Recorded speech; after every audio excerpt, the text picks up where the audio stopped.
रायगड जिल्ह्यातील पर्यटन स्थळ म्हणून प्रसिद्ध असलेल्या श्रीवर्धन गावची ग्रामदेवता असलेली आई सोमजाई देवी रथात विराजमान होतानाचं दृश्य आपण पाहतोय। आई सोमजाई देवीचा रथोत्सव म्हणजे श्रीवर्धन वासियांसाठी पर्वणीच समजली जाते।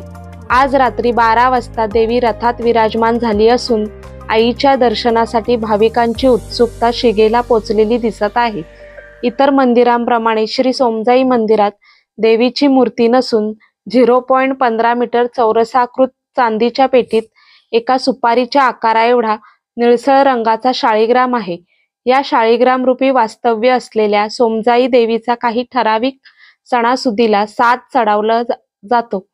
इतर वेळेस चांदीच्या पेटीवर छान छोटासा नंदी, त्यावर चांदीची छत्री व त्यावर वासुकी सिंहासनाच्या मध्यभागी ठेवलेले असते। शिव, भवानी, नंदी व वासुकी या 4 शक्ती मिळून एक असलेले सोमजाई देवीचं स्थान श्रीवर्धन मधील भाविकांचं श्रद्धास्थान आहे। अगस्ती मुनींनी आपल्या तपोबळावर अर्धनारी नटेश्वर श्री सोमजाई देवीची स्थापना केली असल्याचं पौराणिक कथेतून सांगितलं जातं। खूप वर्षांपूर्वी देशात प्लेगची साथ उसळली होती। त्यावेळी गावात प्लेगच्या साथीने अनेक रुग्ण मृत्युमुखी पडत होते। त्यावेळी देवीच्या शक्तीने गावावर आलेलं संकट टळण्यासाठी देवीचा रथ गावात फिरवण्यात आला होता। त्यावेळी गावावरील प्लेगचं अरिष्ट टळलं होतं। तेव्हापासून रथोत्सवास प्रारंभ झाला असल्याची पौराणिक कथा सांगितली जाते।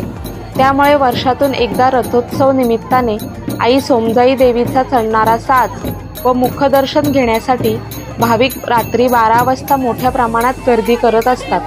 सोमजाई देवी मंदिर ते छत्रपती शिवाजी महाराज चौक, संत रोहिदास नगर, सोमजाई नगर ते मेटकर्णी देवी, नवी पेठ, कुंभारवाडा मार्गे बाजारपेठ येथे दादर पूल येथून मार्गस्थ होत कसबा पेठ ते गणेशाळी गणपती मंदिर ते सोमजाई देवी मंदिर या ठिकाणी रथ फिरणार असून या परिसरात देवीच्या आगमनाची जय्यत तयारी सुरू असल्याचं दिसत आहे। ठिकठिकाणी रांगोळ्यांचे सडे, पताका, झेंडे, विद्युत रोषणाई लावून देवीच्या आगमनावेळी फटाक्यांची आतिषबाजी करण्यास भाविक सज्ज असल्याचं दिसत आहेत। आईच्या दर्शनासाठी देशी परदेशी कामानिमित्त गेलेले चाकरमानी देखील श्रीवर्धनमध्ये मोठ्या प्रमाणात दाखल झाल्याचं दिसत आहे।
Audio Jungle.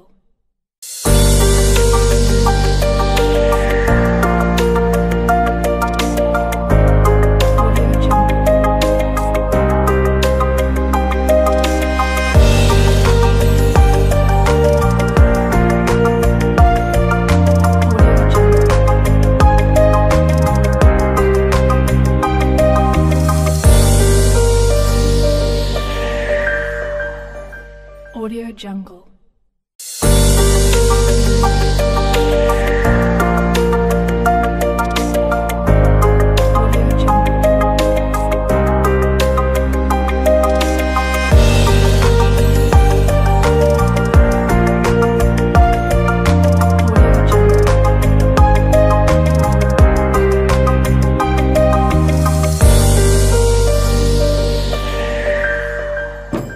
Audio Jungle.